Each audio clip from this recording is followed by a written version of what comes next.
নমস্কার। আজকে দেখুন আমরা কামাখ্যা মায়ের কাছে চলে এসেছি।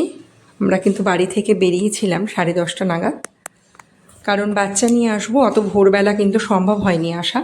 আর আমরা জানতামই যে ভিআইপি টিকিট পাবো না, তার জন্য আমরা ভেবেছিলাম বিকেলেই দর্শন করব। 4টে থেকে যে ভিআইপি টিকিট দেওয়া হয় তার মানে সেইটা নিয়েই এতক্ষণ সময় মন্দিরেই থাকবো, ঘুরবো, দেখবো, এর জন্য।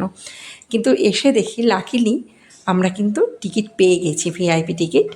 তাতেই কিন্তু মায়ের গর্ভগৃহ দর্শন করেছি, পুজো দিয়ে দিয়েছি মায়ের কাছে।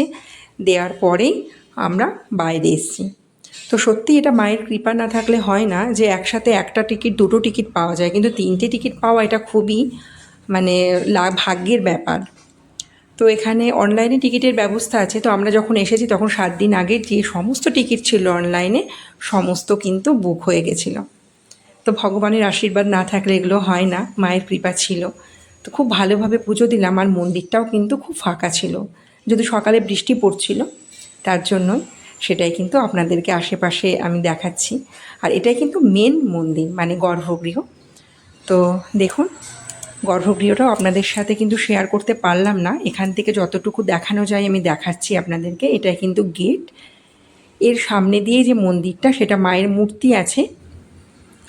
চলুন, এই যে গেটের সামনে যে দেখছেন ভিড় হয়ে রয়েছে, সেখান থেকেই কিন্তু ভেতরে যাওয়ার, মানে যেখানে মায়ের মূর্তিটা আছে পেছন দিকেই কিন্তু গর্ভগৃহ।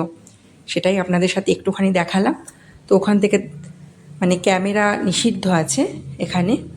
আর এটাই কিন্তু মেন মন্দির মায়ের। বলিঘরটাও এর সাথে আপনাদের সাথে দেখিয়েছি আমি এর আগে। তো ছিন্নমস্তা মন্দিরের কাছে যে মায়ের ভোগ বিতরণ করা হয়, এখানে আসলে সবাই কিন্তু খায়। তো এখানে এসেও কিন্তু আমরা ভোগ প্রসাদ খেয়েছি, খেয়ে আবার মন্দিরে এসেছি। তো মন্দিরে আসলে মনেই হয় না যে বাড়িতে যাই, মনে হয় বসেই থাকি, মায়ের কাছে ভালোই লাগে থাকতে। তো অনেকটাই দেরিও হয়ে গেছে আমরা মানে আমাদের। এবার আমরা বাড়ির দিকে রওনা দেব, তার জন্যই আপনাদের সাথে একটু দেখাচ্ছি। আর বোনও এসছে, বোনেরও কিন্তু ভীষণ ভালো লেগেছে মন্দিরটা। অনেকের মুখে শুনেছি যে আসা হয়নি, তো আমি ছিলাম বলে আসা হয়েছে, সেটাই বোন বলছে বারে বারে। তো কেমন লাগলো ব্লগটা অবশ্যই আপনারা মানে কমেন্ট করে জানাবেন। আর চ্যানেলটা যদি ভালো লাগে অবশ্যই সাবস্ক্রাইব করবেন। তো আষাঢ় মাসে তো এখানে অমাবস্যাতে সবাই অনেকেই আসে, সেখানে মন্দির 3 দিনের জন্য বন্ধ থাকে। তো সেখানে কিন্তু নিচে থেকে পুরোটাই গাড়ি টাড়ি বন্ধ হয়ে যায়, সেখানে পুরোই কিন্তু হেঁটে আসতে হয়। তো কেমন লাগলো বন্ধুরা অবশ্যই জানাবেন। ধন্যবাদ।